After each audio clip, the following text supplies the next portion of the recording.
They're between 14 and 16 years old. Social life is a dominant interest. Every school class has several groups or cliques.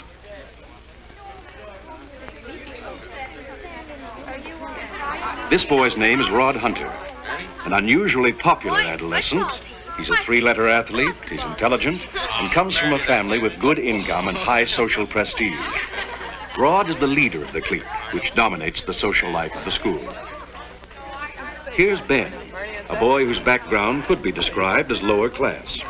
But his exceptional talent, his intelligence, his determination, and his social know-how have all brought him almost total acceptance among the clique. Psychologists call him a climber. Then there's the middle case, Susie Summers. She belongs to the clique and has lots of friends. She doesn't enjoy quite the same popularity as Rod, perhaps because she is close rivals with her elder sister and lacks a sense of security. And the exception to the general rule, the voluntary isolate, Peter McGibbon, the boy who doesn't really want to get into the clique and is happy following his own pursuits. Our fringe case, Marion Ellsworth. She seems to qualify for acceptance by the clique, though somehow she hasn't quite made it. But let's watch these teenagers in action. I don't know. Yes. Hello, Janie. Sit down here. Oh, Susie, I can hardly wait till Saturday night. I got the cutest new dress to wear to your party. Oh, I just love it. What's it like? Oh, it's blue and it's got a really... Boy, the wheels are sure buzzing today. You think nothing ever happened around the school except what they do. We'll be hearing about that party for weeks. Oh, you have to admit, hardly anything does happen except the things they run. I'll be glad to get out of this school where one bunch runs everything. What party are you talking about? Don't tell me you haven't heard. Susie Summers is giving a party Saturday night for the social set of our class. I thought you'd be asked, Marion. We used to know Susie real well, and you lived in the same street and everything. We used to get together when we were in junior high, but I haven't seen her much lately. Well, she'll probably ask you. I heard her asking Ben. Maybe she won't ask Marion. I heard she was giving all the invitations out today. She must have asked just about everybody already. Well, it's for sure that you and I won't be asked. Hey, Clara, listen, let's get some kids together Saturday night, and, and go to a movie. Gee, I wonder if Susie will ask me. You haven't heard it? You mean to tell me that you haven't heard it? No, I haven't heard it. Here, play it. It's really terrific, Susie. When do you hear it? Excuse me, ladies. I have a special request.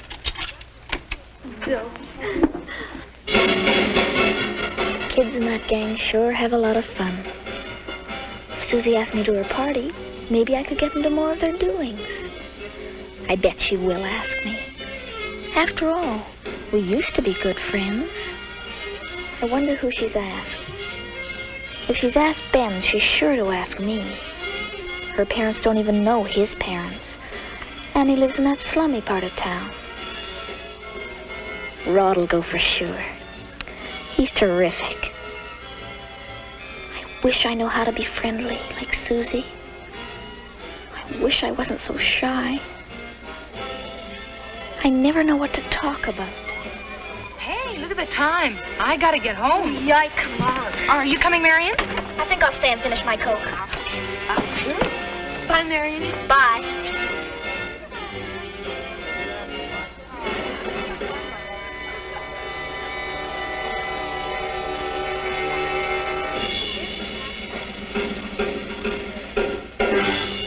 me another dime, eh? Quick. Oh, here, I've got one. Marion, I didn't know you cared. Here, you sure you can afford a whole dime?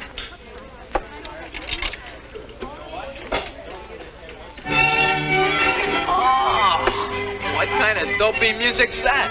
I'm sorry, Nobody listens to that crummy band anymore. Ben, you coming? Yeah, I'm with you, man. Oh, would you care to minuet?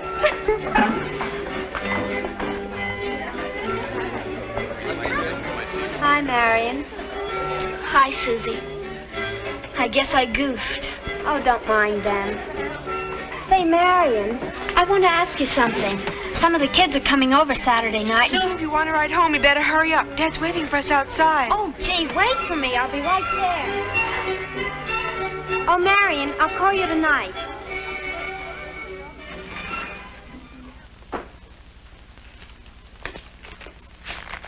Hi, Mother. You're late today. I was having a Coke with some of the gang. The vegetables are done, dear. Would you mash them for me? Eric, I think it's time Danny went home. His mother will be wondering where he is. What time is it, Mrs. Ellsworth? Time to go home, Danny. Mother, I was wondering whether I could have some of the gang over some night for a little while. Marion, a bunch of teenagers with one of those noisy record players. They'll want something to eat. Really, Marion, it's all I can do to keep the house clean and the family fed without parties for teenagers. A lot of the kids have parties, and their parents don't mind. Susie Summers is having a party this Saturday night, and she said she'd ask me. But if I don't have them over here once in a while, well, they'll think it funny, and they won't ask me to their parties. Marion, it takes a big house and a lot of money to hold a party for a lot of teenagers. It wouldn't have to be very many. No, I'm afraid not, Marion. It's too much work and worry and money. Hi, Dad. Hi, son. Hello, dear. Hi, Marion.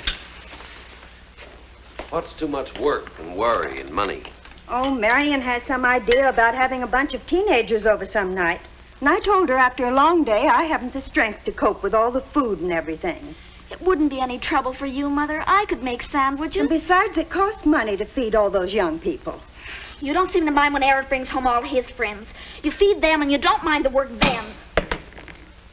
Boys are a lot easier to cope with than girls. Some of those girls in your class come from real fancy homes.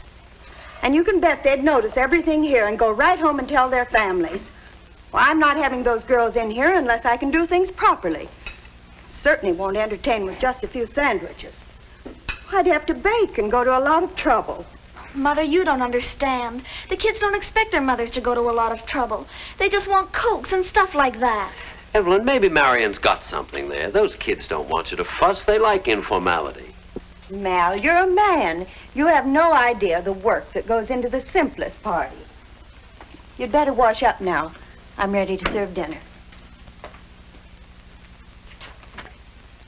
More pie, Marion? No, thank you, Mother. I have to watch my weight. What nonsense. The way you girls carry on about your weight. It's a wonder you have any energy at all. Here. I don't want you getting sickly and thin. How are you getting along at school these days, Marion? I don't mean your schoolwork. I mean the social life. Susie Summers is having a party this Saturday, Dad. She all but invited me this afternoon, but she said she'd telephone me tonight. That's wonderful. Sounds like a lot of fun. She's going to call tonight? That's what she said. Oh, it's no trouble for the Summers to entertain. They've got a big house. Can I go now, Mom? Yes, Eric, run along. You haven't seen much of Susie lately, have you? I used to think you two were great pals. I know. I seem to have gotten out of touch with the gang somehow. Actually, I was kind of surprised when Susie mentioned her party to me. But I guess she still feels we're friends. Of course she does. Mother, may I be excused? I have some homework to do. Yes, but take your dishes to the sink and save me some work. I'll call you when the phone rings. Thanks, Dad. More coffee, Mal? Thanks. I hope to goodness Susie Summers remembers to call. You know, Evelyn, it does seem that Marion's left out of the gang more and more lately. Maybe it'd do her some good to have a little party. Nothing elaborate. Say, about 6 or so. I know we haven't much space, but a few kids around for an evening couldn't be much trouble. Mal, Why are you getting so excited all of a sudden about Marion's social life? She's just a child. She's nearly 16. She's almost a young woman. She ought to know how to talk to boys, be at ease when she's with people. I'm thinking it'd help her out, give her some background if she could have her friends here. We seem to get along all right without entertaining everybody in town. Why do we suddenly have to start having all of Marion's friends in? And that's another thing. Why don't we have some of our friends over once in a while? Seems to me that the only time we ever entertain is the family party at Christmas or when one of the relatives comes to town. What's got into you, Mal? Well, I'll tell you, Evelyn. I saw little Susie Summers on the street the other day. You know, I haven't seen her for quite some time. Believe me, she's turned into a very lovely young lady. Well, frankly, I'd like to see our little girl looking more like that. Don't get me wrong, Marion's a wonderful kid. But she seems awfully quiet lately. I think she studies too much. I can remember kids like that back in school. And it seems to me they were always the ones who didn't seem quite to fit in with the others. I just want Marion to grow up so that she can make friends, that's all. I suppose what you mean is you don't want her up like me. No. No, Evelyn, that isn't what I mean at all. I know you, and I understand you, and I like you just the way you are. But, well, you know you are shy, and some people don't appreciate you until they get to know you. Life would be easier for Marion if she could make friends faster. I suppose you're right, Malcolm. To tell you the truth, I'm scared to have Marion's friends over here. Those girls are so poised and well-dressed. I can remember girls like that when I went to school. They always seemed to be sneering and giggling at me. I never knew how to act or what to say or how to dress. Evelyn, I didn't mean to upset you like this. Have some more coffee. No thanks, Mal. I've had enough. It's different with boys. You give them a glass of milk and a piece of pie, and it's all the same to them. Evelyn, I know how you feel, Mal, but Marion... The most successful people weren't always the most popular kids. Remember Tom Davis back in the days at school? He was always on the fringe of things, the way you say Marion is. But he's the most popular and successful man in our class now. Yes, I remember. But somewhere along the line, Tom learned to get along with other people or he wouldn't be the community leader he is today. I think all of us want to get along with other people. That's why I think Marion would be better off if she were in the gang. All right, Mal. Maybe I could arrange a little party for her, but I'll need your help. I think I will have some more coffee. Well, now all we have to worry about is whether Susie Summers is going to call or not.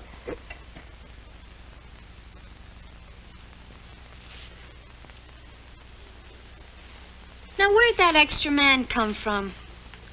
Oh, gee, I almost forgot Marion Ellsworth. I didn't even think of her until I saw her this afternoon. Susie, you're not going to invite her. Why, she doesn't even belong to your gang. Those queer clothes she wears. I felt kind of sorry for her today. If she doesn't smarten up, she's going to grow up to be just like her parents. You notice that Marion's mother and father never seem to get asked to any of the parties given by the grown-ups around here? Well, gee, I think it's mean that we should take it all out on Marion. Well, she can't help it if her parents are kind of unfriendly. She even said her parents won't let her have kids in the house. I still say she'll spoil the party. Well, it's my party, and I'll ask whoever I want. Marion and I used to be good friends in junior high. I feel as if I ought to ask her. After all, she just lives down the street. You better make sure you haven't got too many on the list already. Mother said we only have room for 14. Well, I haven't nearly that many. 2, 4... Wow, 17 already. You'll have to take off 4, that's all. And you won't be able to invite Marion Ellsworth, that's for sure. Well, I'm going down and ask Mother if we can't have a few more than 14.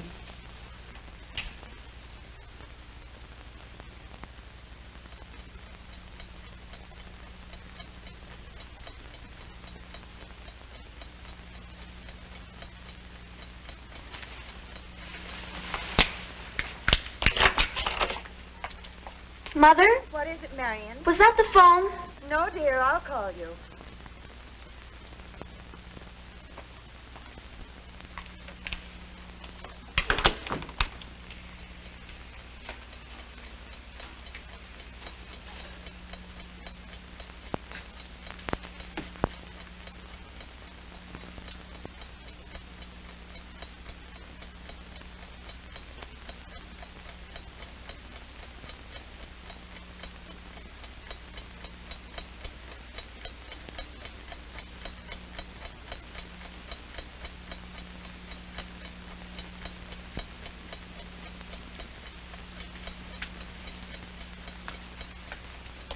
If we play on Sunday, why don't we go over to the park? There's lots more room over there. Hey, Dopey, I'm expecting a phone call.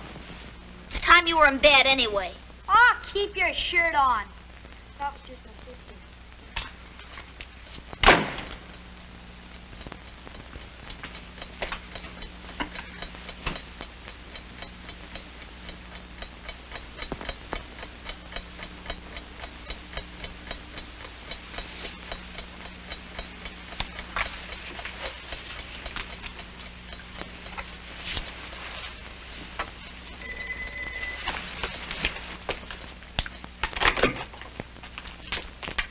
It's for you, Malcolm.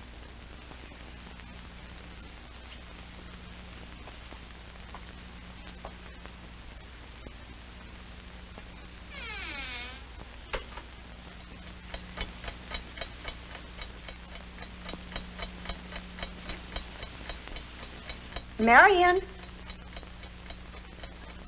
Marion, Yes, Mother?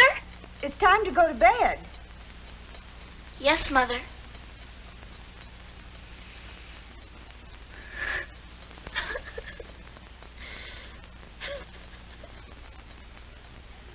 The party that Marion wants to go to so desperately is not important in itself, but it is important as a symbol. Marion was rejected today, and the experience could influence her personality and development. If she felt accepted, and therefore assured, like Rod Hunter, the whole pattern of her life would be different. If she didn't care about social life, like Peter McGibbon, she wouldn't judge her own worth by an invitation to a party. If she had an attractive personality like Ben and her family's help, she could be a successful social climber, maybe even get into the clique. The degree of social acceptance that each teenager experiences leaves its mark on his personality pattern. Lack of social acceptance can leave emotional scars. And that's why for Marion, today's rejection is important. Time and experience will be on her side. She can do much herself. But is it not a job for parents too? What can they do?